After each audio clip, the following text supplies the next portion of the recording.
Hello everyone, welcome to Nafi the Educator. It's me, Nafi. നിങ്ങൾ കാത്തിരുന്ന ഏറ്റവും പ്രധാനപ്പെട്ട ഒരു ഇമ്പോർട്ടൻറ്റ് അപ്ഡേറ്റുമായിട്ടാണ് ഞാൻ വന്നിട്ടുള്ളത്. അപ്പോൾ നിങ്ങളുടെ +2 റിസൾട്ടിൻ്റെ ഡേറ്റ് ഒഫീഷ്യലായിട്ട് അനൗൺസ് ചെയ്തിട്ടുണ്ട്. ഡേറ്റ് പറയുന്നതിന് മുന്നേ നിങ്ങൾ ഈ വീഡിയോ മാക്സിമം ഫ്രണ്ട്സിലേക്ക് ഒന്ന് ഷെയർ ചെയ്യുക, വീഡിയോ ഒന്ന് ലൈക്ക് ചെയ്യുക. നിങ്ങൾ പ്രധാനമായിട്ട് 3 കാര്യങ്ങളൊന്ന് കമൻറ്റ് ചെയ്യണം. നിങ്ങൾ സയൻസ് ആണോ, കൊമേഴ്സ് ആണോ, ഹ്യൂമാനിറ്റീസ് ആണോ +2 പഠിക്കുന്നതെന്നും ആഫ്റ്റർ +2ന് ശേഷം എന്താണ് നിങ്ങളുടെ പ്ലാൻ? പലരും പല പ്ലാനുകൾ ഡിസൈഡ് ചെയ്തിട്ടുണ്ടാവും അല്ലേ? നിങ്ങളുടെ +2ന് ശേഷമുള്ള പ്ലാൻ എന്താണെന്നുള്ള കാര്യം കൂടി നിങ്ങൾ എന്ത് ചെയ്യുക, കമൻറ്റ് ചെയ്യുക. മാക്സിമം ഫ്രണ്ട്സിലേക്ക് ഈ വീഡിയോ ലിങ്ക് ഒന്ന് അയച്ചു കൊടുക്കുക, നമ്മുടെ വീഡിയോ ഒന്ന് ലൈക്ക് ചെയ്യുക. അപ്പോൾ ഏറ്റവും പ്രധാനപ്പെട്ട അപ്ഡേറ്റ്, കഴിഞ്ഞ ദിവസങ്ങളൊക്കെ ആയിട്ട് മെയ് 18 റിസൾട്ട് വരുന്നതാണ് അറിഞ്ഞിരുന്നെങ്കിലും ഏറ്റവും ലേറ്റസ്റ്റ് ആയിട്ട് അപ്ഡേറ്റ് മെയ് 21 റിസൾട്ട് വരുന്നത്. അപ്പം നിങ്ങളുടെ +2 റിസൾട്ടിൻ്റെ ഡേറ്റ് ഓർത്ത് വെച്ചോ, മെയ് 21. പല കുട്ടികൾക്കുള്ള ഡൗട്ടാണ് ഇമ്പ്രൂവ്മെൻറ്റിൻ്റെ മാർക്ക് ഇതിലേക്ക് ആഡ് ചെയ്യുമെന്ന്. അതായത് മെയ് 5 വന്നിട്ടുള്ള ഇമ്പ്രൂവ്മെൻറ്റ് റിസൾട്ട് കൂടി ആഡ് ആയിട്ടുള്ള പുതിയ റിസൾട്ട് ആയിരിക്കും നിങ്ങൾക്ക് മെയ് 21 അറിയാൻ സാധിക്കുക. അപ്പോൾ മെയ് 21 +2ൻ്റെ റിസൾട്ട് നിങ്ങൾക്ക് അറിയാൻ പറ്റും. അപ്പോൾ ഡേറ്റ് ഓർത്ത് വെച്ചോ, മെയ് 21. സമയം ഏകദേശം ഉച്ചയൊക്കെ ആകുമ്പോഴേക്കായിരിക്കും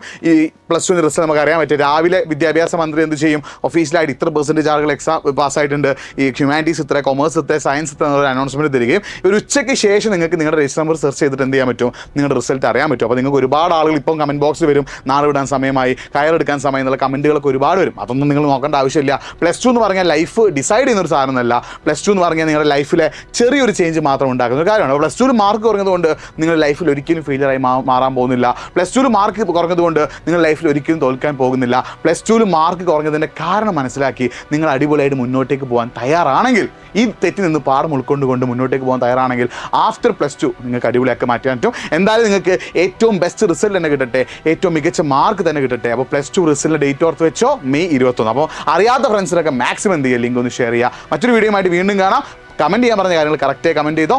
ആഫ്റ്റർ +2 പ്ലാൻ എന്താണ്, ഇപ്പം നിങ്ങൾ ഏത് സ്ട്രീമാണ് പഠിക്കുന്നത്, ഒരു കാര്യം കൂടി നിങ്ങൾ കമൻറ്റ് ചെയ്തോ. +1 നിങ്ങൾക്ക് എത്ര മാർക്ക് കിട്ടിയിട്ടുണ്ട്, ഇമ്പ്രൂവ് ചെയ്ത മാർക്ക് അടക്കം, അതായത് ഇമ്പ്രൂവ്മെൻറ്റ് എക്സാം റിസൾട്ട് വന്നിട്ട് ആ കൂടിയ മാർക്ക് അടക്കം എത്ര കിട്ടിയിട്ടുള്ളൊരു കാര്യം കൂടി കമൻറ്റ് ചെയ്യുക. അപ്പോൾ മെയ് 21 റിസൾട്ട് വരുമ്പോൾ നമുക്ക് കാണാം. ബൈ.